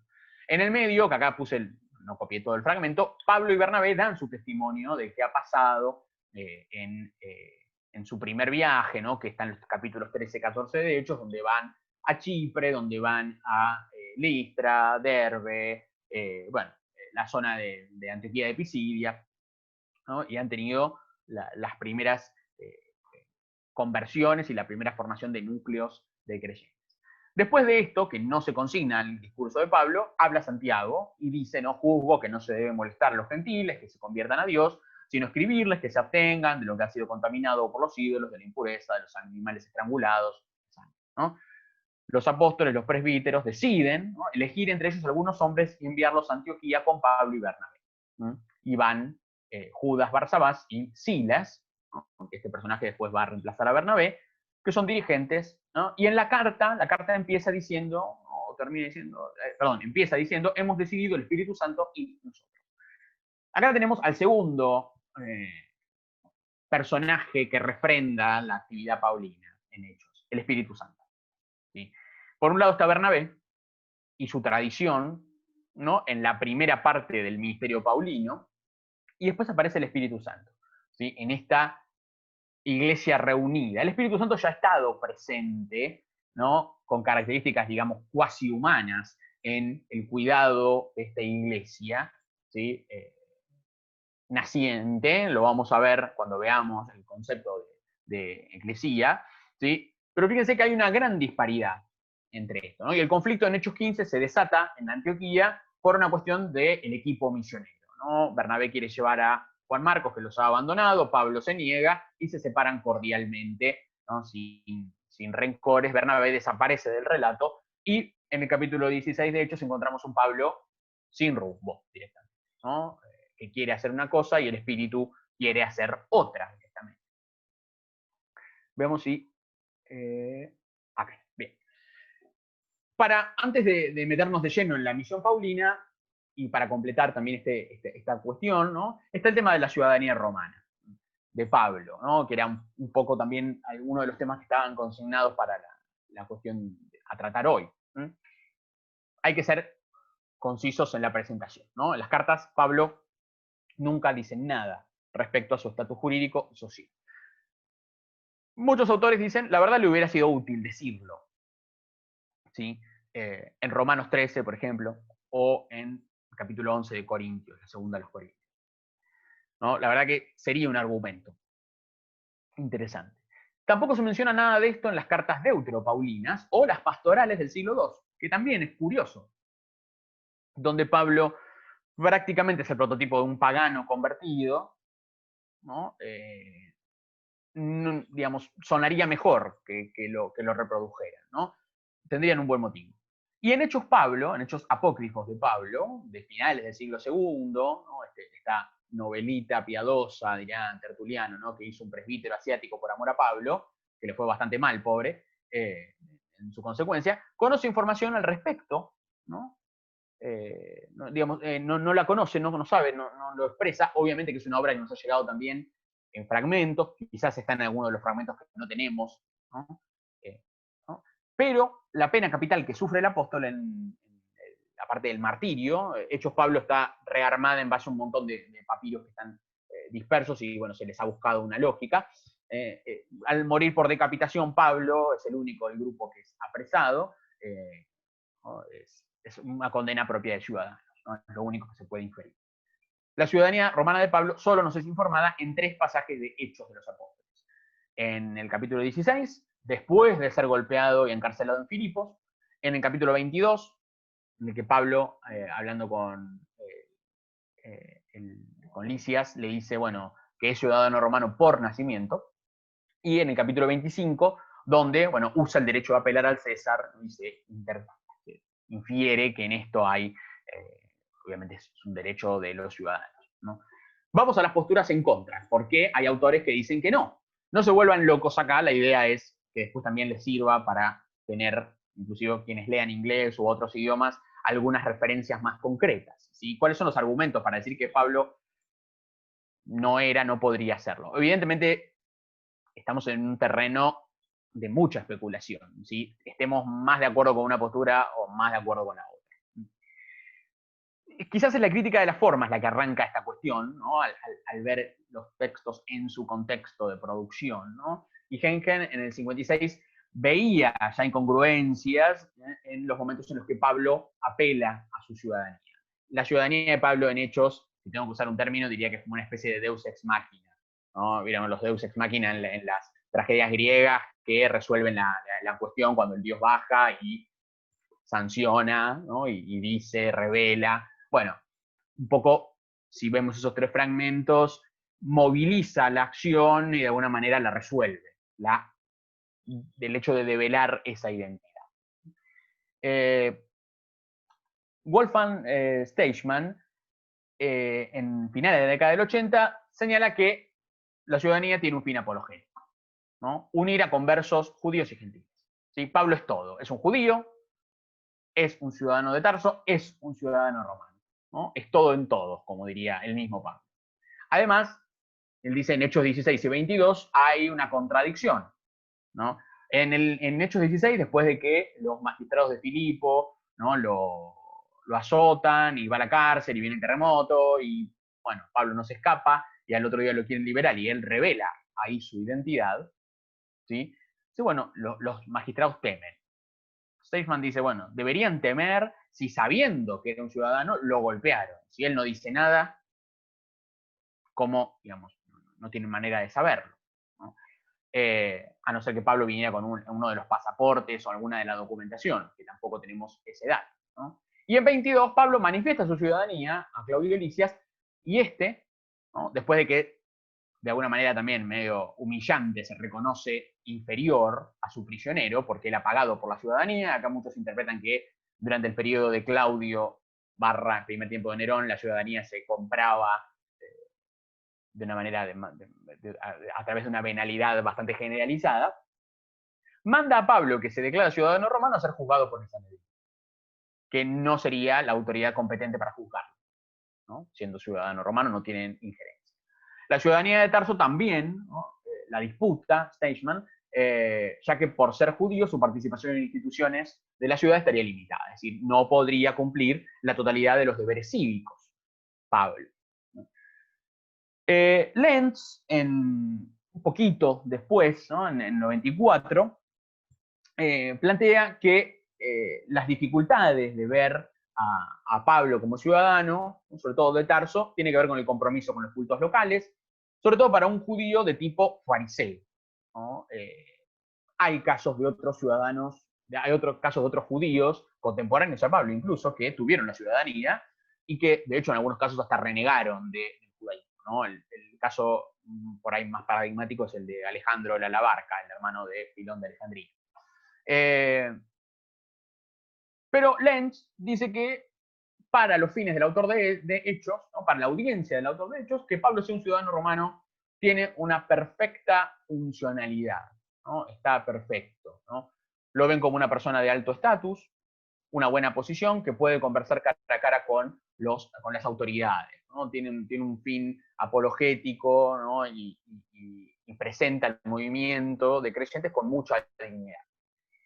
Por otro lado, David Álvarez, que también subí el artículo para quien los quiera ver, ¿no? Este no estaba en el plan, pero lo tenía, digo, es en castellano, por ahí alguien lo quiere leer, reniega de la ciudadanía de Pablo y es el más tajante de todos, no sin motivo.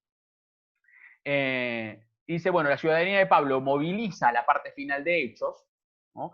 Parte de la cual no tenemos dato en las cartas. En Romanos Pablo dice, pienso ir a Roma, ¿no? Pero antes voy a Jerusalén a entregar esta colecta, y después no sabemos nada más de Pablo mismo, ¿sí?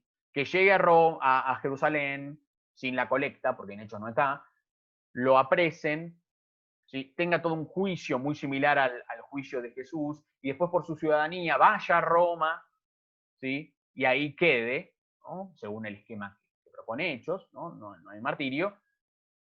Álvarez en este aspecto dice, bueno, todo esto es una invención lucana, no sabemos nada de lo que le pasó a Pablo después de llegar a Jerusalén, murió allí ejecutado, o llegó a viajar a Roma como él planeaba, por motu propio, digamos, libremente, y allí, ¿no? Por algún vínculo con la comunidad de Roma, habría sido apresado y muerto. Es interesante que Hechos Apócrifos de Pablo no sabe nada tampoco de esta transición. Pablo va a Roma por otro motivo, obviamente que también hay motivos literarios y teológicos más asociados al encratismo, ¿no? La prédica, eso es el motivo de su prisión por parte de Nerón y su muerte. No hay ni fuego de Roma ni nada por el estilo, ¿sí? Pero Álvarez dice, bueno, no, Pablo nos cuenta hasta ahí. Lo demás es invención de Hechos. Una invención movilizada por la invención de la ciudadanía de Pablo, ¿sí? La dignidad. Pablo murió en Roma. El mismo Clemente, en la primera epístola de Clemente, a fin del siglo I, da a entender que Pablo fue de Oriente a Occidente. O sea que digamos, ¿qué debemos interpretar? ¿Que murió en Occidente o que al llegar hasta el Egeo y probablemente hasta Roma viajó hasta Occidente? Bueno, hay mucha interpretación en esto, ¿no? Lo mismo se aplica quizás a la muerte de Pedro, si lo queremos tomar para otro personaje contemporáneo. Y Eric Barreto evalúa el relato de Hechos y concluye que reconocer la ciudadanía de Pablo, bueno, es demasiada especulación. Que acá hay pura y exclusiva literatura, acá tienen los autores. A favor, ¿qué tenemos? Bueno, Harry Tajra lo que dice es que la familia de Pablo habría servido como tropa mercenaria de los Seleucidas o de Pompeyo, ¿no? De nuevo, entramos en un terreno especulativo. El hecho de que Pablo diga en Hechos que él ya tenía la ciudadanía por nacimiento, diría, bueno, alguien ganó la ciudadanía de su familia anteriormente, por servicios, puede ser. Es descendiente de libertos, ¿no? Dice Van Minen. Y lo vincula, en este caso, con la sinagoga de los libertos en Jerusalén, donde hay gente de Cilicia. Rapske, en uno de sus volúmenes, considera que, ¿no?, el hecho de que a nivel historiográfico se desestime que Pablo era ciudadano quiere decir que es una tendencia a buscar un Pablo histórico más humilde, más cercano a las clases bajas. Para mí es una imagen bastante certera esa, ¿no? Pablo dice que pasó hambre, que pasó frío, que fue golpeado demasiadas veces, ¿sí? Y esto, dice, desconoce el hecho de ser ciudadano romano, un montón de posibilidades que habilitaría incluso el hecho de que Pablo se moviera tanto, ¿no? Y de que estuviera esa seguridad a la hora de moverse. Jerome Murphy O'Connor relativiza esta cuestión que para los detractores de la ciudadanía está muy clara, ¿no? Y es, cuando uno es ciudadano, es imposible que un judío sea ciudadano porque de una polis o del imperio, porque eso implicaría un compromiso religioso que un fariseo no estaría dispuesto a asumir. Bueno, para Murphy O'Connor esto es relativo en las provincias y habría como una laxitud a la hora de este compromiso religioso de los ciudadanos, que llevaría a que habría muchos judíos, incluso en la misma Alejandría, que lo menciona Filón y el mismo Josefo, donde hay un montón de población judía ciudadana y que sigue participando tranquilamente en las actividades de la sinagoga sin ningún conflicto, ¿no? Y dice, bueno, y que no lo digan las cartas Es el argumento ex silencio, ¿no? No quiere decir que él es indiferente, que no hace abuso de eso, ¿no? Son Adams subraya que la ciudadanía de Pablo, ¿no?, es lo que le da coherencia, a diferencia de lo que dice Diego Álvarez, ¿no?, es lo que le da la coherencia al final de Hechos, ¿no? Y dice, bueno, está conectado con que Pompeyo hiciera de Tarso la capital de Cilicia, y eso habría beneficiado con la ciudadanía a un montón de población local, incluido al Politeum más judío. No hay marca en ningún documento de que, obviamente, que Tarso se puso del lado de Julio César después de Augusto en todas las guerras del final de la República, pero no hay ninguna concesión de ciudadanía en masa registrada para todos los tarsiotas, que quizás, si lo existiera, podría ser un buen argumento. Y Hellerman, que es un autor del 2005, Joseph Hellerman, ahí lo tienen, el texto se llama Reconstructing Honor in Roman Philippi, tiene una propuesta que a mí me parece que funciona, creo que también le funciona al revés, si no la quisiera ver en contra, ¿no? Plantea que la narración de la misión en Filipos, que es el primer lugar en el que Pablo manifiesta su ciudadanía, histórica según él, ¿no?, en su totalidad, ¿no? Nadie dice que Pablo no haya ido a Filipos, sí, pero bueno, para él todo es histórico lo que está ahí. Lo mismo que el dato sobre la ciudadanía, es un paralelo al himno cristológico de Filipenses 2, 5, 11, ¿no?, que Pablo no reveló su ciudadanía, así como Cristo, ¿no?, que era Dios, no codició eso, no lo utilizó como algo a su favor, sino que se humilló, ¿no? Pablo se humilló en Filipos, apareciendo como un judío, ¿no?, que es como lo acusan directamente los amos de la muchacha, de la paidisque, y sufriendo, ¿no?, Cristo, ¿no?, Cristo en forma de esclavo, ¿no?, sufriendo, logró la reivindicación y la exaltación, y el nombre que está sobre todo nombre, se presenta como Kyrios, y Pablo, por los golpes, la cárcel, ¿no?, sufre posteriormente la exaltación, ¿no? El carcelero lo llama Kyrios, a él y a Quirio, a él y a Silas, y los magistrados tiemblan, ¿no?, ante su declaración de que es ciudadano. Se podría usar al revés, ¿no? Decir, bueno, el autor de Hechos rellenó el episodio de Filipos a partir del himno consignado en Filipenses, ¿no?, que sería anterior a Pablo. Sobre esto hay todo un estudio que Kellerman lo aborda muy bien. Pero me parecía interesante, ¿no?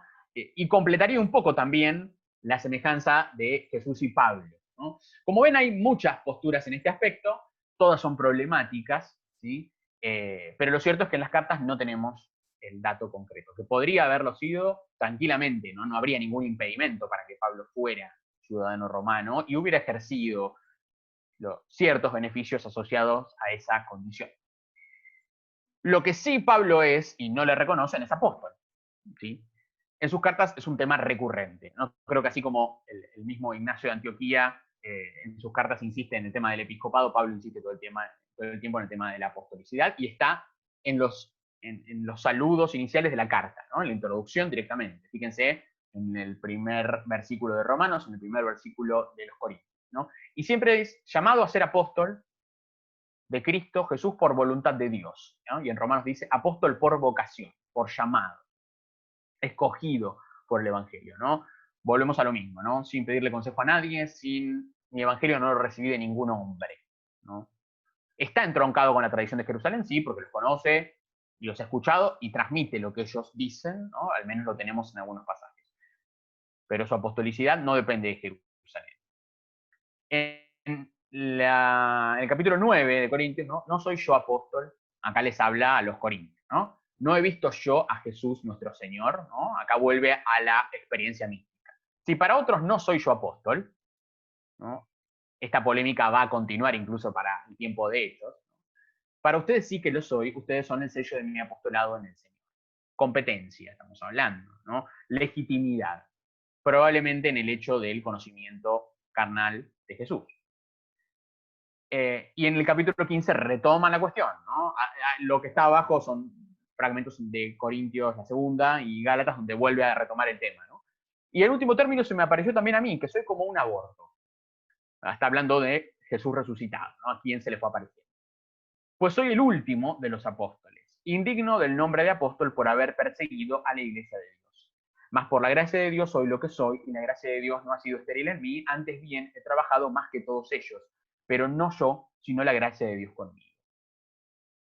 Pablo necesita reivindicarse frente a Jerusalén, y quizás esto sea mucho el motivo de su escritura continuamente. La categoría de apóstol, Hechos la tiene mucho más clara, ¿no? Si bien se ve que en tiempo de Pablo, ¿no?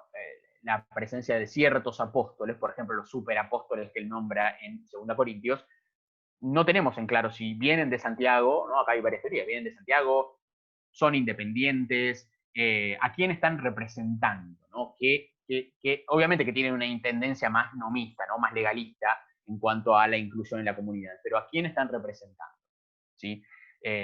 Pablo tiene este problema. Y en Hechos lo resuelven fácil, ¿no? Creo que el episodio de la elección de Matías es lo que zanja la cuestión. Judas no está, hay que elegir a alguien que haya sido testigo de Jesús y lo acompañó y la resurrección. Pablo no entra en esas categorías, ¿no? Cumple ninguno de esos requisitos. Por eso Pablo no es nombrado apóstol en Hechos, salvo en el capítulo 14. Acá hay toda una discusión respecto de las fuentes. Lo cierto es que solamente en 14:4, versículos 4 y 14, aparece como apóstol él y Bernabé. Pero después tenemos que en 9:26 se lo llama discípulo, en 13:1 se va a entender que es un profeta o un maestro, en 14:1 se lo llama nuestro hermano, ¿sí? Pero nunca apóstol, ¿no? Es muy cuidadoso el autor de Hechos, ¿no? Tiene mucha cintura política. ¿Cómo se estructura la misión de Pablo, ¿no? Esta misión tan especial, ¿no? Y acá cuando hablamos de misión de Pablo, sí, obviamente está el viaje con Bernabé, ¿no? La primera misión con Bernabé, pero el centro es su misión egea, digamos, que es el corazón y donde se explaya propiamente la misión paulina. De hecho, de ese primer viaje con Bernabé, las cartas de Pablo no nos dicen nada, como hemos... El concepto de eclesia, ¿no? Es particular, algo ya Néstor y Cami han ido construyendo, ¿no? La iglesia en el sentido de asociación, ¿no? de los creyentes, tiene un poco de estructura de loicos con sus dependencias familiares, porque obviamente es una reunión doméstica, igual que se daban muchas de las sinagogas de la diáspora. Tiene muchos aspectos también de los colegia grecorromanos en cuanto a la asociación de los miembros, a la larga la existencia de un fondo en común, los vínculos, pero obviamente no es un colegia porque hay un cierto periodo de exclusividad y, por ejemplo, no hay una cuestión de exclusión social, ¿no? Al contrario, las iglesias, al menos las paulinas, tienen una transversalidad social muy amplia, ¿no? Hay gente más pudiente, menos pudiente. Tiene muchos elementos de lo que es la sinagoga en cuanto al adoctrinamiento, en cuanto a el enclave de encuentro, de interpretación, y también tienen mucho de escuela retórica filosófica en algunos aspectos, ¿no? Es una mezcla un poco extraña en este aspecto. En el texto de Wayne Mix, los primeros cristianos urbanos, van a encontrar en el capítulo de la iglesia unas pautas para pensar esto muy interesantes, ¿no? Y que se aplican al modelo paulino, ¿no? Después podemos ver algunas diferencias en los otros grupos que Néstor ha ido nombrando, donde por ahí hay matices en lo que hace a la consideración de la iglesia, ¿no? Y al uso mismo del término, ¿no? ¿Quiénes se integran? ¿No? Acá tenemos un poco las iglesias en las cartas de Pablo, tienen todas las referencias, pero en Filemón hay un caso, ¿no? Es interesante que Pablo le dice, la iglesia que se reúne en tu casa, le dice a Filemón, ¿no? Filemón es el anfitrión de la comunidad, y el dato es, ¿no? Dentro de esta comunidad, donde está Apfia, donde está Arquipo, ¿no? Onésimo no es parte de la iglesia, pese a ser esclavo de un creyente, ¿no? No hay una cristianización de loicos con Pablo, ¿no? La iglesia está conformada por diferentes miembros y no hay un oikos cristiano per se, como ya lo van a pedir sí, las deuteropaulinas con los códigos domésticos, ¿no? Es lo deseable que esto pase, y en Hechos es lo que pasa, ¿no? Pablo bautiza a Lidia a toda su casa, Cornelio lo mismo. Ya no se puede convivir en un oikos dividido, ¿no? Pablo te encontramos oikos divididos, ¿no? Lo mismo cuando habla de, bueno, si estás casado con una mujer que no es creyente o con un hombre que no es creyente, no te divorcies. En Romanos 16, 4, 5 y en Corintios 16, 9 se habla de la iglesia en casa de Aquila y Priscila. Es interesante este dato, ¿no? Lo vamos a tener en cuenta cuando hablemos de los colaboradores de Pablo. Pablo se refiere 2 veces a la casa de Aquila y Priscila, un poco referido al texto que nombró David al principio, que escribí, que va a salir ahora. Fíjense que en las cartas Pablo nombra a Loicos de Aquila y Priscila, tanto en Éfeso, da a entender que los corintios los conocen, así que evidentemente han estado previamente ahí, Hechos incluso sabe de esto. No tenemos en claro si volvieron a Roma, si el final de Romanos, los saludos no son para la comunidad de Roma, quiere decir que Aquila y Priscila todavía están en Éfeso y habían muerto en Éfeso tranquilamente, ¿no? Donde su memoria se habría perpetuado, y eso explicaría que sean uno de los pocos personajes que tanto en las cartas como en Hechos, incluso en las deuteropaulinas, están presentes. Y representarían un tipo diferente de liderazgo, Aquila y Priscila, al que creo vale la pena volver, me parece, ¿no? Más allá de que la información sea un poco escueta.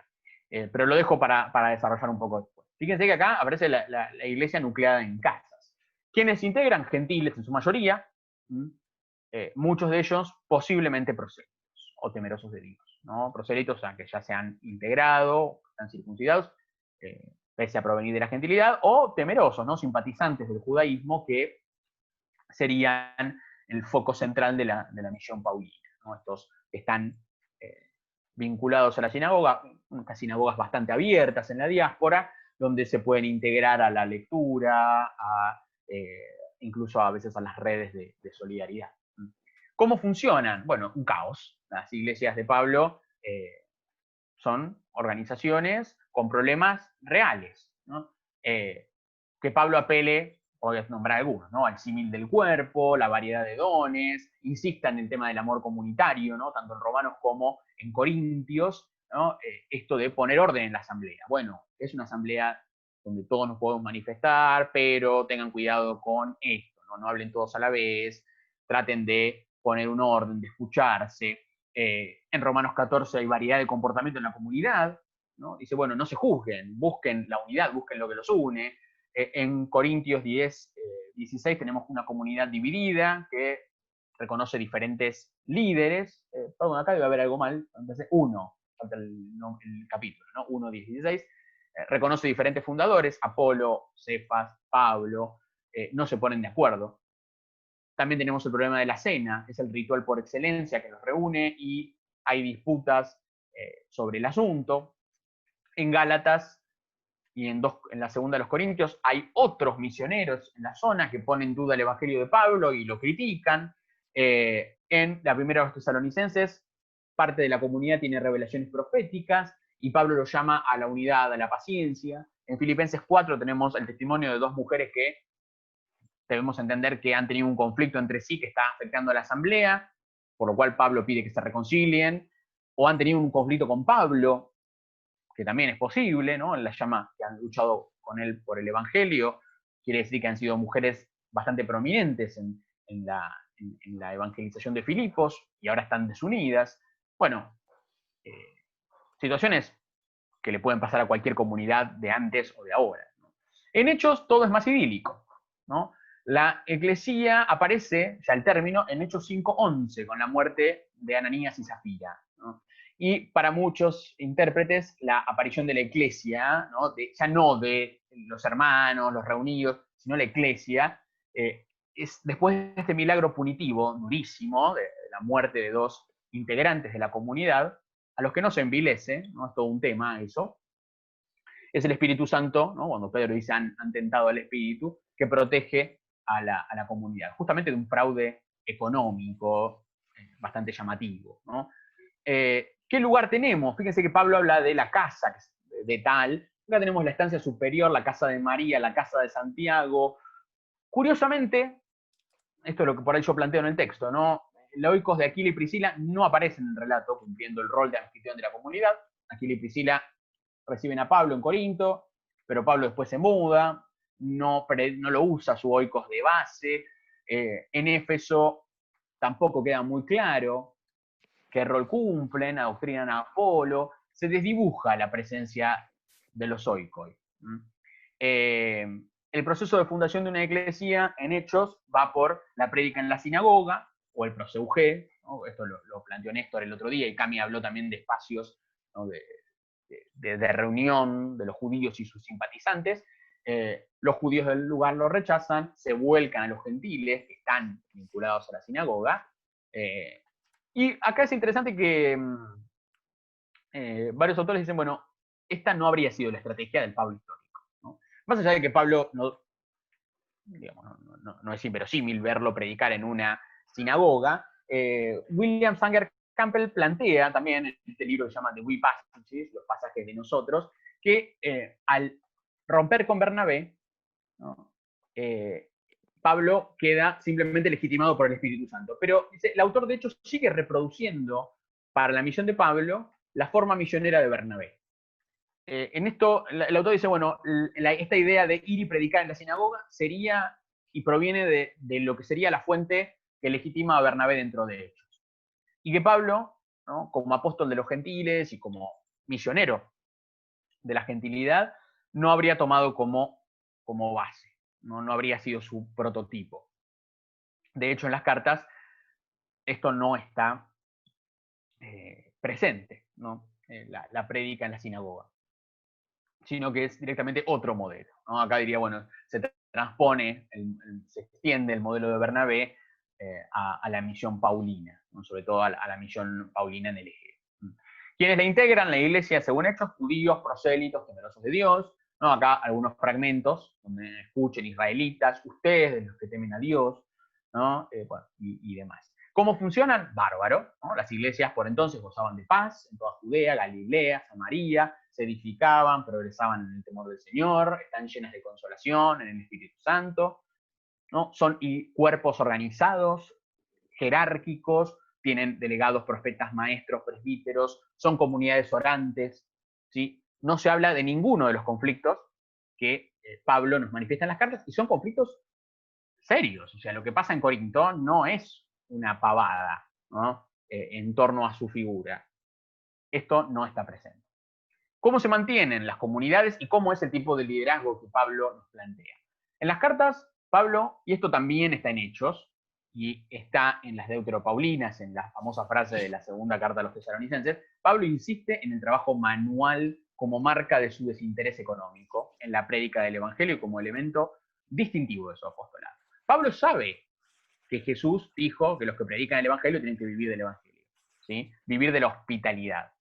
Pero él no hace uso de ese privilegio y está muy orgulloso de eso. Creo que esto tiene muchas explicaciones, ¿sí? Por un lado, no crear una especie de red de patrocinio, probablemente, que esto termina generándose indefectiblemente en muchos casos, crear una dependencia, ¿no?, del apóstol. Pero por otro lado también habla de, ¿no?, el hecho de que él enfatice el trabajo manual como base de su apostolado, una prédica no, para usar un término por ahí no exacto, pero no depredadora, ¿sí? Hay mucha tensión en torno a, y lo vemos por ahí en otros textos como la Didache, e incluso la creciente presión, ¿no?, en las admoniciones de los evangelios sobre lo que les dice Jesús a los apóstoles, ¿no? Cuando entren en un lugar, no hagan esto, no lleven esto, ¿no? Respecto a, bueno, la recepción de los misioneros, los apóstoles. Pablo presenta un tipo de apostolado no invasivo, ¿sí? Y él dice, yo no busco a ustedes, ¿no? Cuando habla de los competidores, y saltamos al tercer punto, ¿no? Pablo describe a sus competidores como engreídos, devoradores, explotadores, ¿no? Y esto se lo dice justamente a los corintios, ¿no?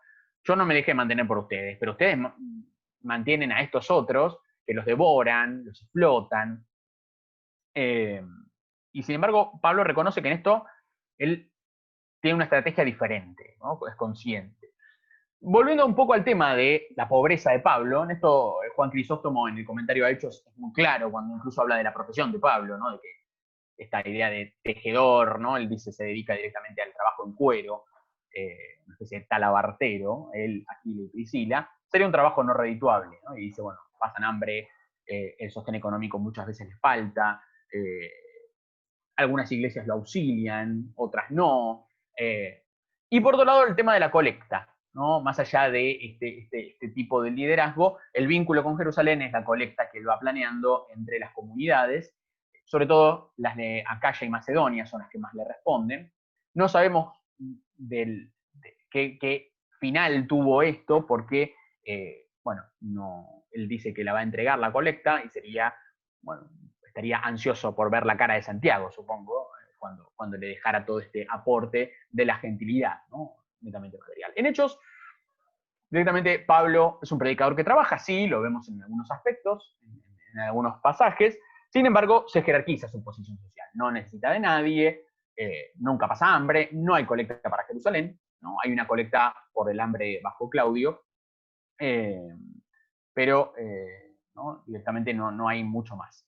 Los colaboradores, para ir cerrando, tenemos por un lado en las cartas un grupo misionero y redactor. El otro día Néstor habló de estas teorías de la redacción colectiva, ¿no? Pablo y Silvano, Pablo y Timoteo. Pero más allá de eso, se habla de grupos, de un grupo de prédica, ¿no? En el cual Pablo a veces toma la voz cantante, en la redacción o en la acción, ¿no? Hay una red de representantes, enviados y vínculos locales, ¿no? Hay una red bien consolidada que se ve que los cristianos la tomaron incluso hasta como modelo. Ignacio de Antioquía, mientras va haciendo su camino, ¿no? a morir en Roma y escribe las cartas, siempre hay alguien que se le adelanta y él nombra, ¿no? A quién mandó, a quién recibió, a quién... los cristianos estaban muy organizados en este aspecto, me parece, ¿no? Acá tenemos a todos los vínculos locales de Pablo. Hay muchas mujeres presentes en el equipo paulino. Yo dejé el texto de Taza Willey para leer, ¿no? En relación a las mujeres gálatas y la ventaja un poco de esta relativización de la circuncisión, que después se seguirá profundizando en el seminario. Pero, por ejemplo, Febe, la misma Priscila, ¿no? Están en movimiento, ¿no? en el equipo paulino. Onésimo es un caso particular, ¿no? Porque Pablo reclama sus servicios a Filemón, ¿no? Y acá veremos si hay un pedido de liberación o no, según lo que se interprete, pero incluso hasta alguien de estatus esclavo hay interés en sumarlo a este equipo. Bueno, lo que decía de Aquila y Priscila, ¿no? Que hasta actuarían independientemente de Pablo, con un vínculo con él. Lo mismo se podría plantear de Apolo, que un poco en hechos quedan subordinados a su figura, pero que habrían tenido una actuación hasta independiente en muchos casos, y hay quien también incluso plantea que hasta un rol fundacional, ¿no? Y creo coincidir en que la iglesia de Éfeso quizás le deba más en su raíz a Aquila y a Priscila que a Pablo, probablemente, ¿no? Podría entenderse. Un poco por la coreografía extraña del relato de Hechos en torno a cuando llegan Pablo y Aquila y Priscila a Éfeso, ellos se quedan y Pablo se va, ¿no? Pero después vuelve como a refundar y parece que todo empieza de cero, es raro. En Hechos, Pablo es el misionero por excelencia, no tiene colaboradores, sino agentes con poca actividad que aparecen y desaparecen a gusto del relato. Tito no está en el relato, las mujeres del equipo paulino no son nombradas. Aquí, Priscila sí aparece, pero en este rol, junto con su marido, también medio secundario.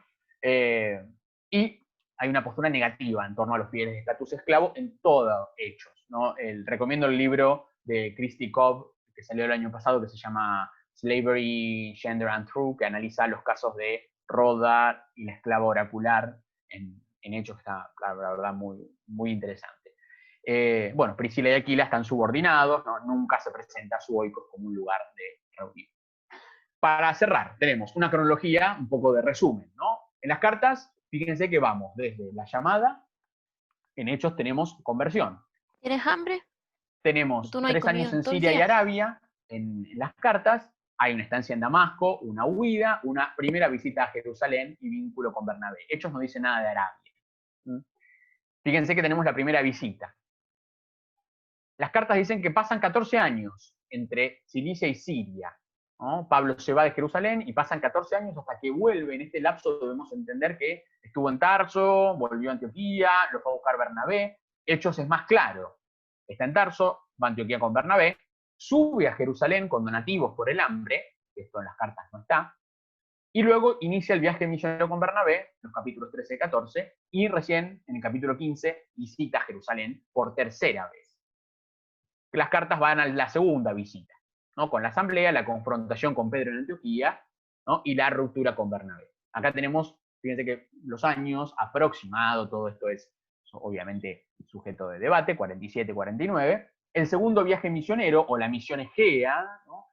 que para las cartas Pablo nunca volvió a Antioquía durante la misión Egea. En cambio, Hechos dice que sí, visitó Jerusalén pasando por Antioquía en el medio de la misión, cuando deja a Aquila y a Priscila en Éfeso. Sigue el viaje desde Éfeso hasta Cesarea, en Hechos, visita Jerusalén, también en las cartas esto está, en Romanos lo dice, ¿no? Plantea ir a Jerusalén antes de ir a Roma, y ahí en las cartas se cortó nuestra información, ¿no?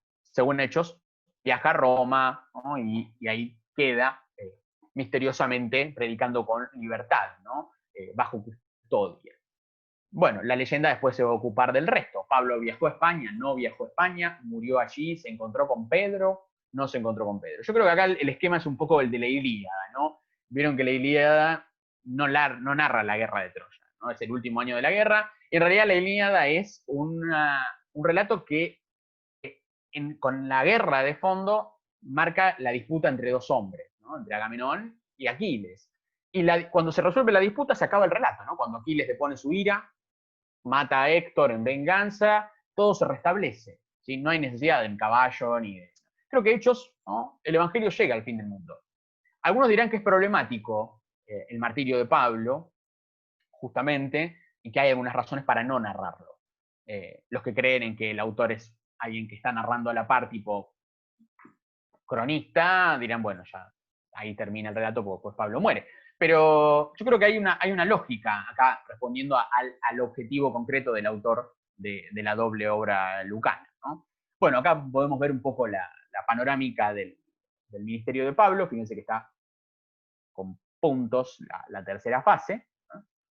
Está Damasco, la fase 1, Siria, Antioquía, la zona del sur de Cilicia y el corazón de la misión de Pablo, el mundo egeo. Y por último, lo que les decía, acá tenemos la estructura de las cartas, ¿sí? También creo que está bueno para verlo de un golpe de vista, ¿no? En orden, en dónde la escribió. Fíjense que el grueso de la producción está en Éfeso. Pablo escribió, de hecho es el lugar donde, incluso Hechos está de acuerdo en que estuvo más tiempo, y el discurso final en Éfeso, en el capítulo 20, es muy revelador, ¿no? Esto también abona la teoría de que ahí se editaron las cartas. Y los portadores. En Gálatas, como está cortado el final, editado, supuestamente, no sabemos quién llevó la carta, ¿no? Pero fíjense que aparece Timoteo, Estefanas, Epafrodito, Onésimo mismo, en su misiva, Tito y otros, suponiendo que obviamente en la segunda de los Corintios hay más de una carta, y finalmente la misma Febe, ¿no? Esta diaconisa de Cencreas, uno de los suburbios de Corinto, que es la que lleva la carta a los romanos y con quien tendrían el vínculo, ¿sí? Como último, la muerte de Pablo. En las cartas no hay material respecto a Pablo reflexionando sobre su muerte martirio, para nada. En Romanos 15:24 hace planes para ir a Roma, ¿no? Compartir con los hermanos a los que no conoce, seguir España. En la segunda Timoteo, que esto es muy citado, ¿no? Como la última carta de Pablo, sobre todo en la antigüedad, asume la voz del Pablo que está a punto de morir, que dice, bueno, corrí la buena carrera, ¿no? Terminé este tránsito. En Hechos no se narra el martirio de Pablo, lo que acabamos de decir, sino su llegada a Roma en calidad de detenido que apeló al César, ¿no? Y cómo los cristianos de Roma lo van a buscar. Respecto a la muerte de Pablo, la primera carta de Clemente, hacia el año 90, 95 ya, e Ignacio hacen referencias muy poco claras, ¿no? Respecto de este viaje a Occidente, respecto del testimonio que tanto él como Pedro han dado. Y Hechos Pablo narra explícitamente el martirio del apóstol que acontece bajo Nerón por decapitación, y esto es ya después asumido por toda la literatura patrística, ¿no? No se cuestiona demasiado, ¿no? De hecho, la iconografía paulina se ceba en esta imagen, ¿no? La espada como atributo paulino por excelencia, ¿no? La ejecución del ciudadano romano, ¿sí? Bien, este breve y escueto recorrido tiene muchas aristas que, bueno, espero que con la lectura de la bibliografía, los que puedan, o la bibliografía que les vaya interesando, podamos, la próxima sesión, charlar por ahí de algunos aspectos más detenidos. Bájense tranquilos el Power, creo que, bueno, lo hice pensando en eso también, en que pueden ir recurriendo a las a las citas y por ahí a los autores. Y la idea es poder seguir charlando sobre este recorrido, esta reconstrucción biográfica tan problemática.